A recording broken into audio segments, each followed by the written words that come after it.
Rieccoci, Primus Inter Pares, appuntamento del mercoledì, gruppo TV7, come di consueto vi ricordo siamo in diretta, sono le 21:40, minuto più, minuto prima. Andiamo da Dennis in redazione, messaggi, telefonate. Dennis, com'è la situazione? Sì, abbiamo già diversi messaggi, molti telespettatori ci stanno scrivendo, se dici Giorgio possiamo già andare a leggere i primi. Ne passiamo così, 4 alla volta, sì. Dennis, va bene? Vai pure. Ok, così cominciamo a dare voce anche ai nostri telespettatori. Il primo lo vedete già, l'ha detto anche Zaia, ogni volta che aprono le scuole aumentano i contagi e non mi sembra che quello della scuola sia il problema principale. Andiamo anche a vedere un altro SMS. Ci rendiamo conto che molti non hanno nemmeno una linea internet seria, i ragazzi passano mattinate d'inferno, gli insegnanti anche loro non sempre sono tecnologici, questa non è scuola, è accanirsi nei confronti dei più piccoli e delle loro famiglie, ci scrive una mamma disperata. E poi andiamo anche con il terzo messaggio, che senso ha mettere i bambini di 6 anni davanti a un computer, stanno attenti pochi minuti poi si distraggono, è una scelta più distruttiva che costruttiva. E chiudiamo con un quarto messaggio allora di questo primo giro. Draghi ha fatto bene a chiudere le scuole soprattutto finché non saranno tutti vaccinati e ce lo scrive Mario. Bene, vedete, ognuno ha il proprio pensiero. Volevo dire Eno che le do... Mario non è Io provo, Sì, allora, cominciamo. Non sia adesso far così che lei è un politico, mica è l'ultimo arrivato. Delle volte sembra che parli con l'ultimo amministratore, che così sono nato, così probabilmente anche finirò. Ma cominciamo a mettere ordine. Io trovo, credo per capire se non si offende, non lo conosco, al 100% corretto l'intervento del signor dottor Salmaso, se ho capito bene, giusto? Professore. Professor Salmaso.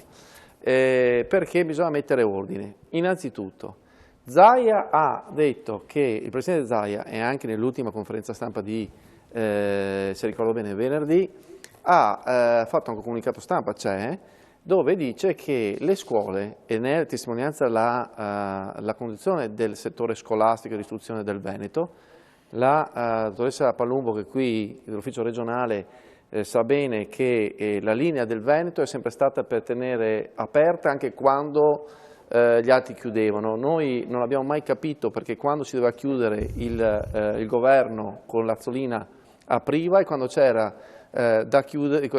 da aprire chiudeva. Il concetto è che oggi i dati... Perché anche lei ascoltava il comitato scientifico. Oggi, il comitato scientifico è per una... Finisco. Il comitato scientifico... Perché delle volte il comitato scientifico va a pareri, no? Quando vi fa comodo qualcuno è utile, quando non vi fa comodo è utile. Per la precisione presumo che anche lei abbia seguito i consigli del comitato scientifico, tranne i tavolini o le sedie a rotelle, che lì è un altro ragionamento, ma nel chiudere e nell'aprire penso che anche lei, come tutti, abbia ascoltato il comitato scientifico. Io, direttore, ritengo che la sua affermazione ultima, prima, avesse ragione, nel senso che io promuovo la scuola, va un ringraziamento alla struttura scolastica, quella del Veneto almeno che io ho potuto analizzare anche in questi mesi. Uno, è verissimo sui trasporti. La conferenza Stato-Regioni sui trasporti, dopo che lo stesso Presidente dell'Emilia lo suggeriva nei primi del mese di luglio 2020 in conferenza Stato-Regioni, poi il protocollo col Ministro è stato siglato a fine agosto, primi di settembre. I soldi, ecco grazie, vede dottoressa, i soldi, pensate che il Veneto, noi come Veneto abbiamo anticipato per cassa, lo dirà anche l'assessore De Berti, abbiamo anticipato per cassa anche il finanziamento perché non ci è arrivato dallo Stato con i soldi regionali. Quando il piano arriva nel tavolo della prefettura che lei raccontava, arriva un piano di trasporti che era già stato in qualche modo confezionato dalla regione, ma che poi lo Stato ha attribuito alle prefetture. Perché non si è operato subito? Perché lo Stato, il governo, è stato totalmente in ritardo, tant'è che interviene a febbraio mettendoci le risorse con un provvedimento che arriva nel corso dell'ultimo semestre, nel fine del 2020, e poi a febbraio ci sono più autobus, ci sono i dispositivi, c'è la sicurezza e si è cominciato a fare ordine. Via uno. Il problema della scuola oggi, ma se mi aiuta la dottoressa Palumba, io adesso non ho i dati perché ho purtroppo avuto un problema, mi si è cancellato tutte le mail e quindi non le ho, ma anche oggi in sesta commissione che abbiamo portato e con la dottoressa abbiamo condiviso, i provvedimenti sull'istruzione sono formidabili. Oggi abbiamo le scuole, le strutture che i dati sui contagi nelle scuole sono inferiori di media, inferiori dall'1 al 3%. Il tema qual è? Il problema grosso è che la scuola ha fatto i miracoli. Hanno attrezzato le scuole durante i mesi di luglio e agosto, è vero, i protocolli ci sono.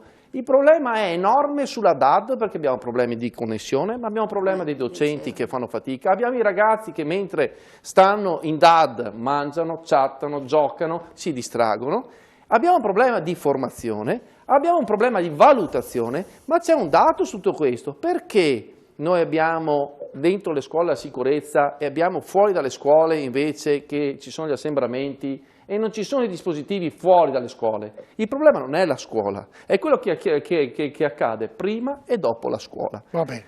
Adesso a dire noi siamo stati per in Veneto, la posizione è sempre stata chiara, la Donazzan, il presidente Zaia l'ha detto, quando gli altri chiudevano noi andavamo sui dati che avevamo dal monitoraggio e abbiamo tenuto sempre una linea che per noi la scuola doveva rimanere aperta con tutti i protocolli sanitari azionati, con tutti gli scudi altissimi, ma aperta.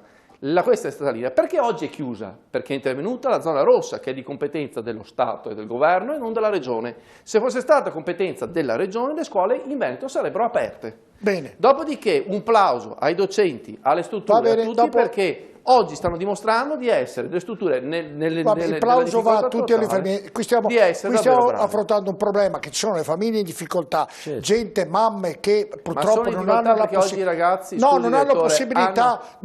certo, di accudire ai figli e hanno uno stipendio e lavorano. Questo è il problema, bisogna risolvere questo problema. Il problema oggi è che le scuole in Veneto potrebbero stare aperte.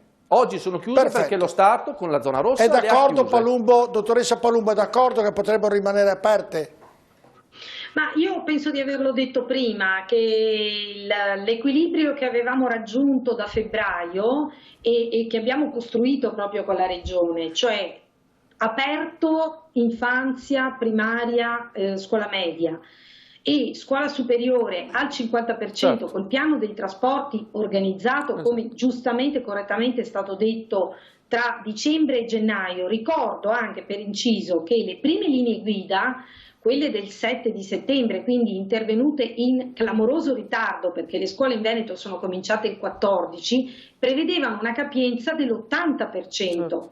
È solo col tempo che ci si è resi conto che evidentemente l'80% voleva dire far viaggiare pieni i mezzi di trasporto, che era necessario portare la capienza al 50%, e questo è avvenuto solo a dicembre. E a dicembre abbiamo potuto con la Regione predisporre i lavori che poi sono stati anche completati. Dottoressa Palumbo, le chiedo scusa perché non ci capisco più niente, molto probabilmente è colpa mia.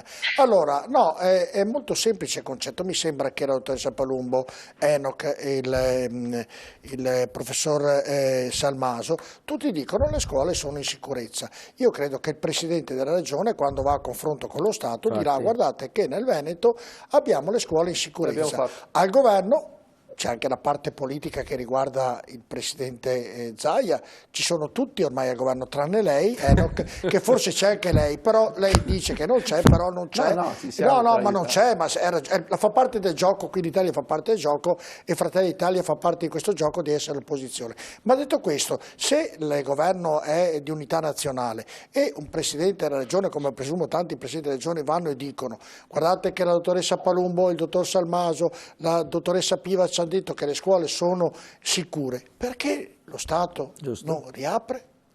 Guardi dottore, se posso dire, il rischio zero non esiste. Posso dire un'altra cosa di carattere un po' più generale e non vorrei fermarmi a questa questione che può sembrare anche una polemica politica. Secondo me noi abbiamo un problema di fondo nel paese. Dottoressa Palumbo, dottoressa Palumbo, chiedo scusa, io non sono di sopra delle parti politiche, mi crede. Io porto le testimonianze delle famiglie, di chi ha dei figli, che vive al lavoro e non ha la possibilità di rimanere a casa perché deve andare al lavoro per mantenere. C'è chi ha la fortuna di avere i nonni, ma c'è chi ha dei problemi grossi. E quindi il problema da risolvere è questo. Allora mi domando, se tutte le parti sono d'accordo che le scuole nel Veneto sono in sicurezza, qualcuno andrà a livello politico a parlare con lo Stato, la parte politica è uguale e troverà il modo di riaprirle. Mi sembra che in questo contesto Draghi ha detto vedremo. Sia mia che del Presidente Zaia, che peraltro non devo certo difendere io. Mica difendere. È sempre stata chiara che per noi la scuola primaria, la scuola dell'infanzia e la scuola media non andavano toccati, cosa che invece è stata fatta con questo ultimo DPCM. Però io volevo fare una considerazione brevissimamente, un po' più generale.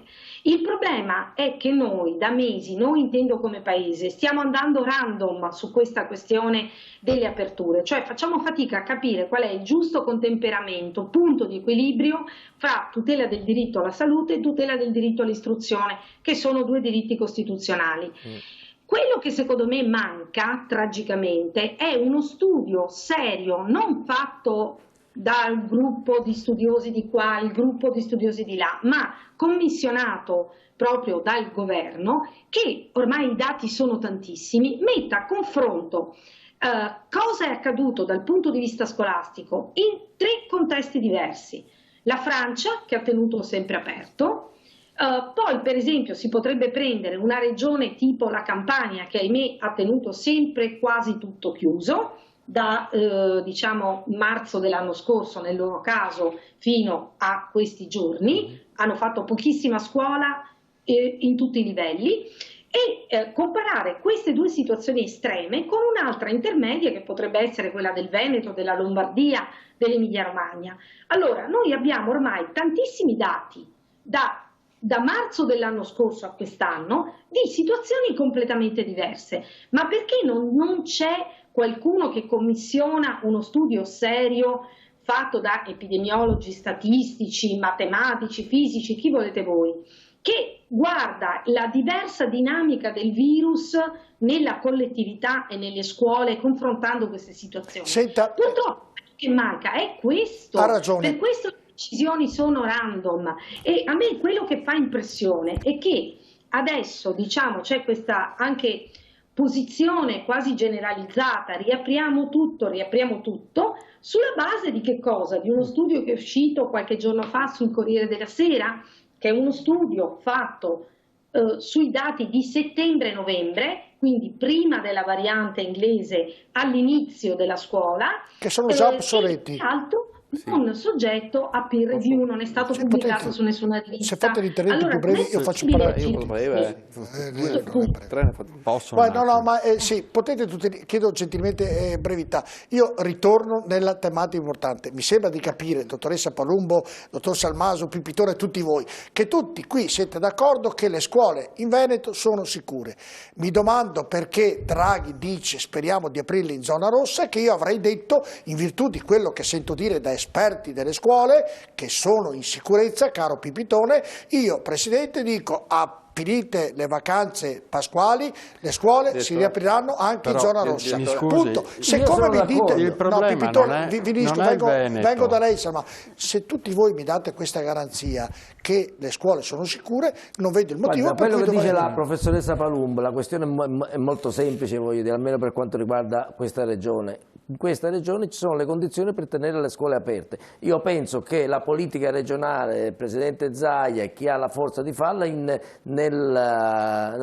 riunioni, nel comitato regioni, Stato-Regioni deve... ma è così, però scusami, perché le regioni sono diverse. Doveva parlare Salmaso però prima. Scusami, c'è stato in Campania il De Luca che ha dottoressa, chiuso vengo anche da lei sotto il profilo psicologico, vengo anche da lei. Salmaso, fermo. Io non sono qui però non può prendere a difendere la scuola veneta. Io credo che i provvedimenti sia giusto che vengano presi a livello nazionale. Cioè, io non contesto il fatto che il governo intervenga con dei provvedimenti, perché la situazione delle scuole non è tanto diversa nelle altre regioni. Cioè, lo sforzo che è stato fatto nel Veneto non è che nelle altre regioni non sia stato fatto. Quindi cosa dici? Dal mio punto di vista, io non lascerei nessuna libertà ai presidenti di regione di decidere in autonomia, perché è l'istituzione scuola che deve restare in piedi e non può restare in piedi in Veneto e non restare da un'altra parte. Quindi benissimo i provvedimenti nazionali. Io dico che i provvedimenti però dovevano essere più lungimiranti prima, e, ripeto, adattarsi forse anche a guardare quello che succede fuori dall'Italia. Le dico una piccolissima cosa e poi chiudo. Non so se lei vede, negli ultimi giorni passa molto spesso la pubblicità di una lampadina, di cui non mi ricordo il nome, che ha l'effetto di bonificare gli ambienti in cui viene inserita. È una lampadina italiana. tutte le scuole tedesche 3 mesi fa hanno inserito nelle loro aule queste lampadine. Noi continuiamo a tenere le finestre aperte con 10 gradi sotto zero per garantire il circolo d'aria. Mi dicevano, Salmaso, ho sentito dire, se riapriamo le scuole al sud, per esempio al centro-sud, in questo periodo, perché volevano continuare le scuole che nel periodo di luglio e di agosto per recuperare il tempo perduto, ho sentito dire, però abbiamo scuole obsolete, non hanno nemmeno l'aria condizionata, e dove li metti dentro che muoiono dal caldo? Cioè, voglio dire, le scuole nostre sono quelle che sono... Ma il problema non è recuperare in luglio e agosto.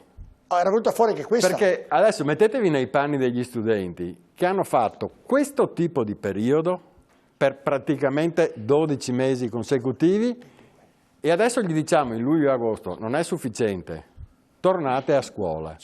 Ci sono tempi per ogni cosa, io penso che l'istruzione va fatta nei tempi predefiniti, quindi chiusa nel mese di saluto se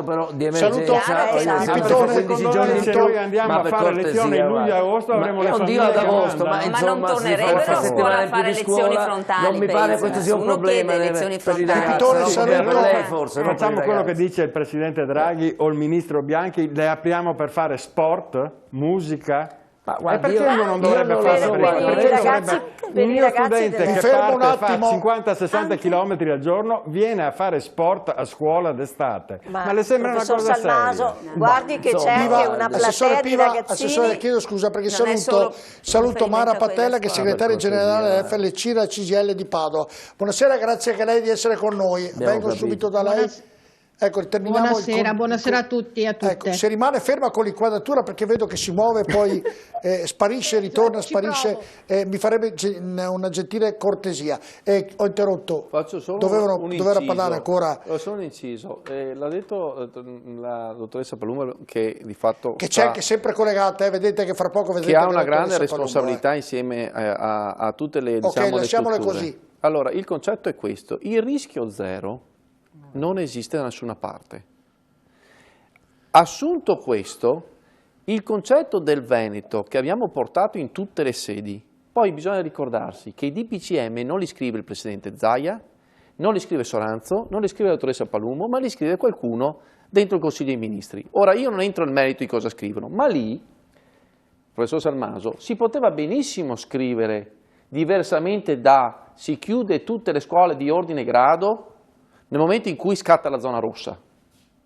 Si poteva scrivere quello che ha fatto il Veneto e se c'è un modello migliore, anche il modello migliore. Noi in Veneto non diciamo che il rischio non c'è, noi diciamo che dai dati e da quello che abbiamo approvato nelle sedi consiliari e nell'assessorato e nei provvedimenti di giunta regionale, per quanto di competenza della regione, dove la zona rossa invece blocca tutto e la regione è tagliata fuori, poteva dire benissimo che le scuole dell'infanzia, le elementari potevano procedere perché ci sono le condizioni, il rischio zero non esiste, ma ci sono le condizioni per procedere, mentre in quelle che sono le superiori al 50%. Ha funzionato, i dati ci danno ragione, ci dicono che i contagi sono meno dell'1% e questo è un dato di fatto. Lucia Mason. E le famiglie hanno ragione, come i ragazzi hanno ragione, come i docenti hanno ragione, perché oggi non si capisce perché noi abbiamo dei dati che ci danno ragione e per il modello che nell'IPCM non è stato scritto, poteva essere un altro, ma era un esempio, avremmo tutta un'altra situazione, pur essendo in zona rossa. Vado in pubblicità, chiedo scusa, devo dare la parola alla professoressa Lucia Mason. Ovviamente lei, dottoressa Palumbo, può rimanere ancora con noi un altro po', dottoressa Palumbo va bene. Certo. Andiamo in pubblicità, a tra poco.